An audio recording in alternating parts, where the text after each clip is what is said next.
Donc on va animer la séance avec Alice et on va vous parler de l'urbanisme transitoire, l'occupation temporaire, comment réaménager l'urbanité.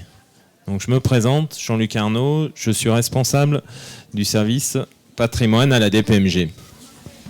Bonjour, moi je suis Alice Comte-Janssen, je travaille à la maîtrise d'ouvrage urbaine, à la direction de la maîtrise d'ouvrage urbaine au sein de la délégation cadre de vie, enfin urbanisme et cadre de vie.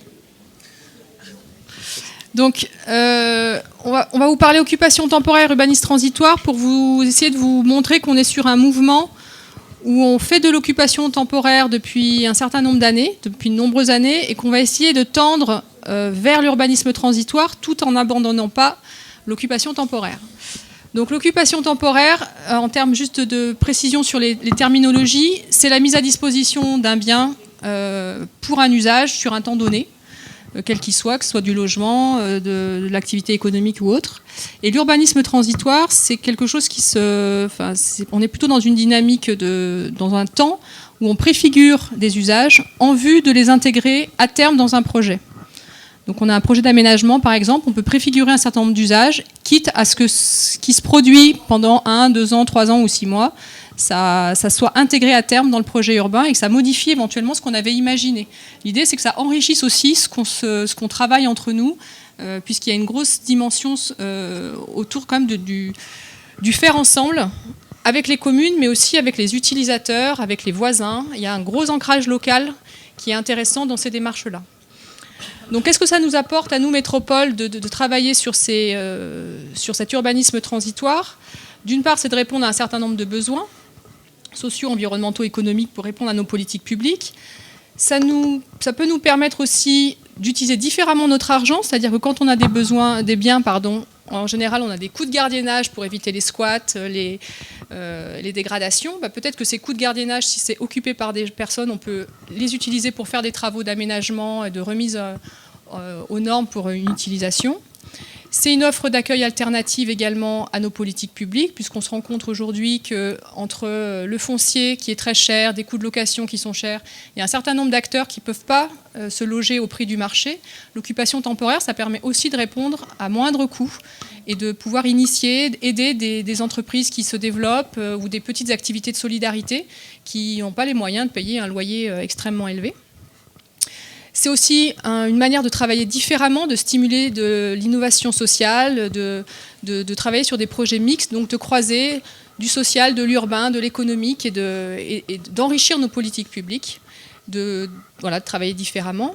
Et puis, dernier point, ça peut être très intéressant pour ceux qui font de l'aménagement, puisqu'on se rend compte que l'aménagement, c'est très long, ça peut prendre 5, 10, 15, 20 ans, et qu'au lieu de laisser des espaces vides au milieu de la ville, les occuper peuvent être intéressants.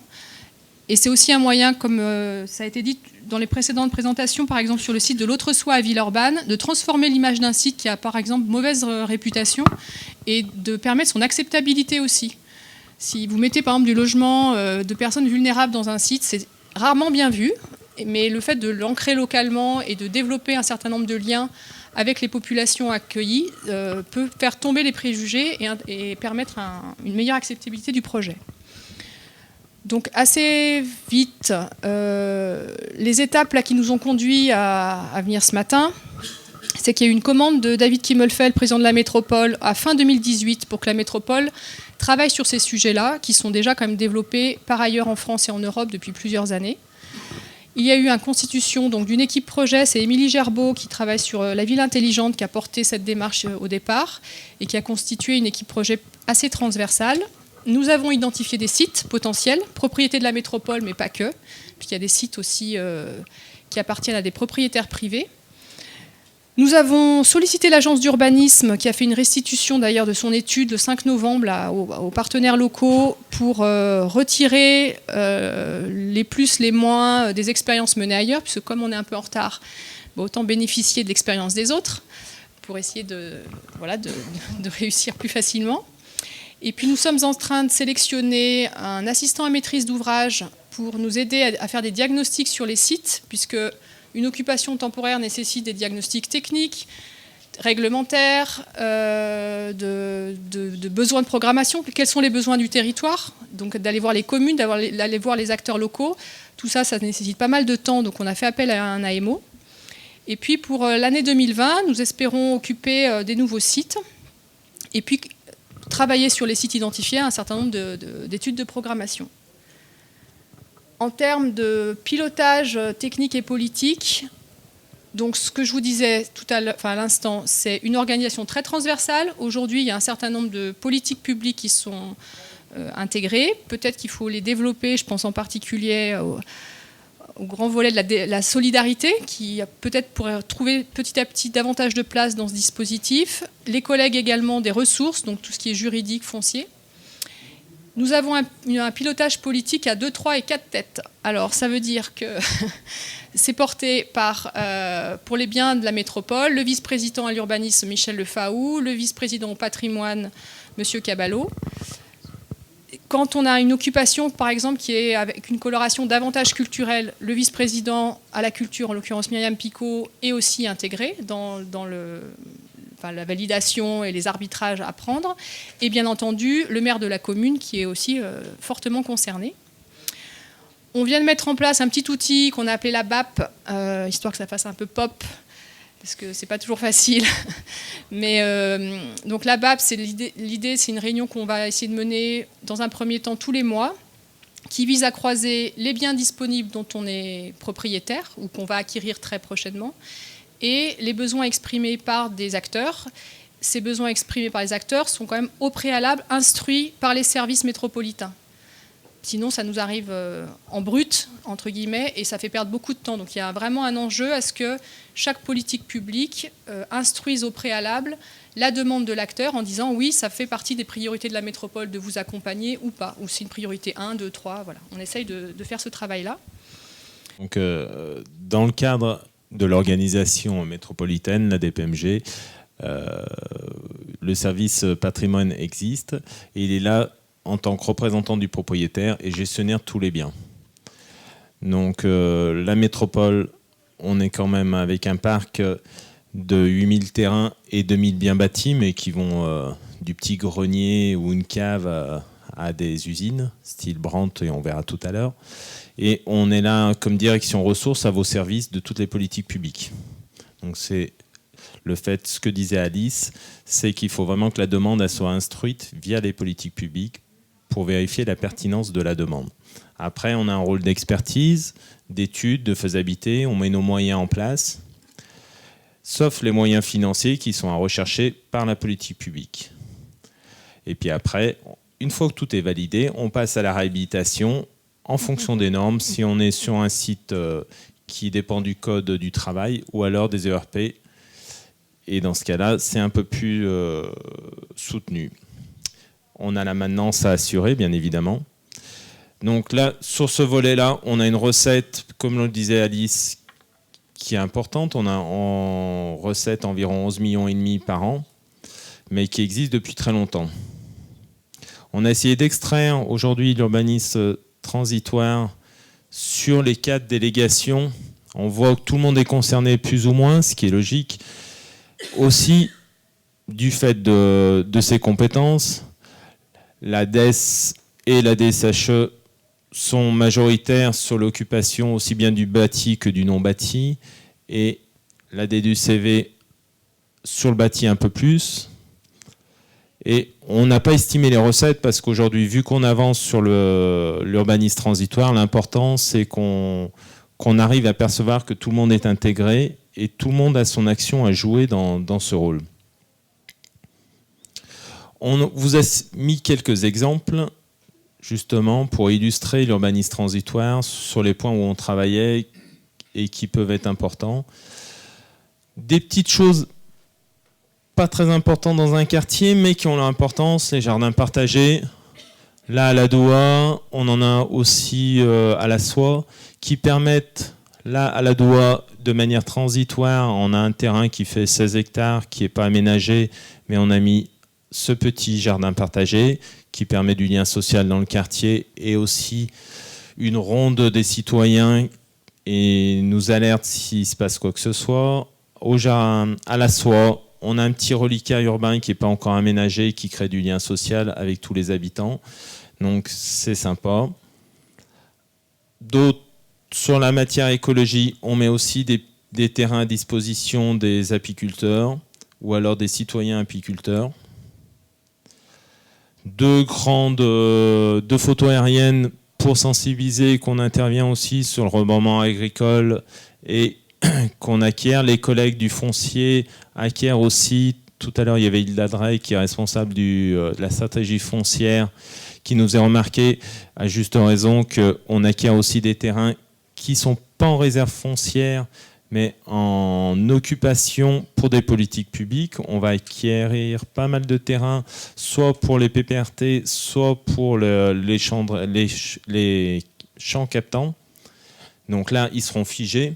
Mais ailleurs, comme vers le Grand Stade, on a fait du remembrement entre les agriculteurs et aussi pour les réserves écologiques.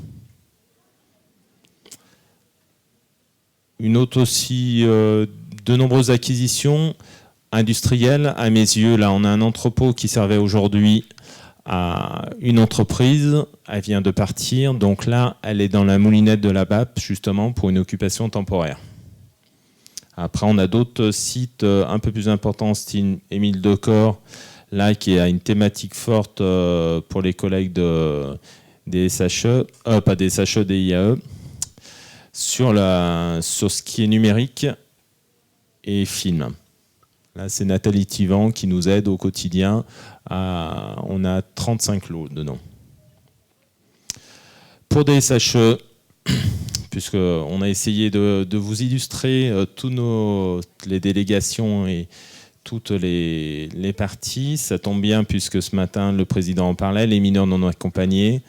On a un site rue Néret à Lyon qu'on a reconverti 3 ans pour accueillir les jeunes mineurs accompagnés et qu'on a confié à une association. Donc là, on a 31 lits et une partie administrative où ils instruisent les dossiers. Les logements d'abord, on achète pour les projets de manière soit ponctuelle, soit un peu plus groupée des logements.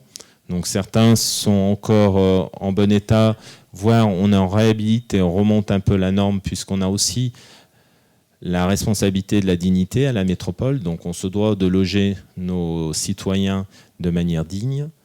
Et là, on a 90 logements mis à disposition pour cette politique publique des SHE pour loger les personnes qui sont vers un lien social et pour les remettre dans le parcours normal. On loge aussi, on a 19 logements pour les MNA.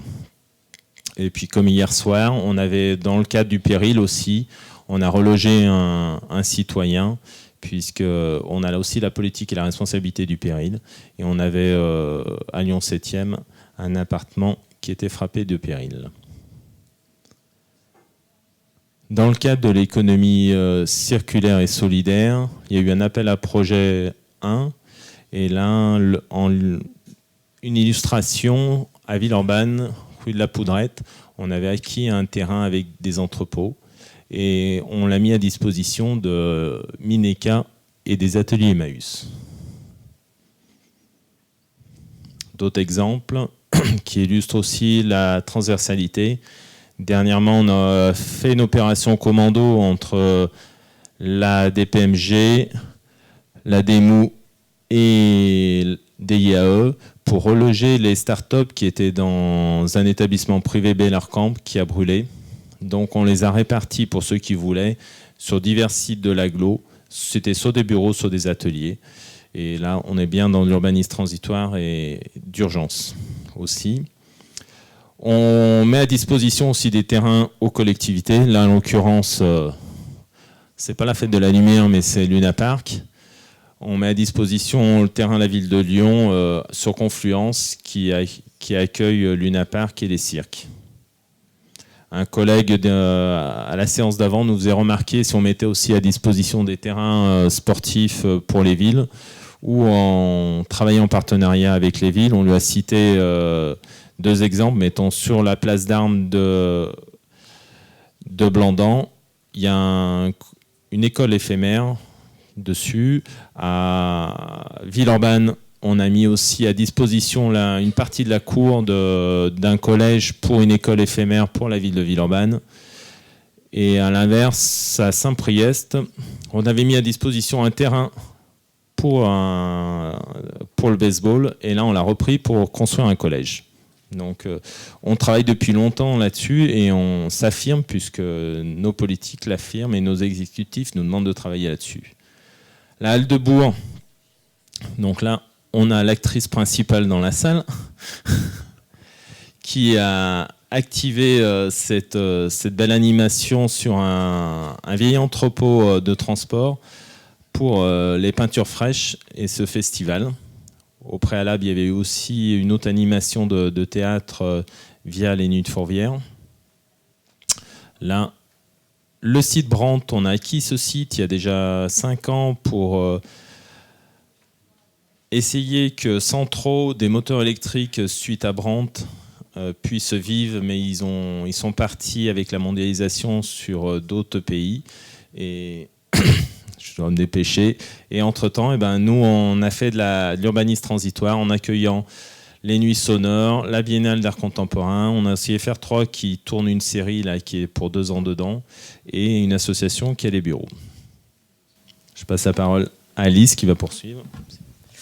Donc sur les sites identifiés sur les derniers mois, sachant que ces sites, forcément, ils évoluent, vous voyez qu'on a un certain nombre de sites qui sont plutôt des anciennes usines, donc souvent des terrains assez grands, mais avec des problématiques de pollution, de désamiantage, parfois d'accessibilité et transport en commun.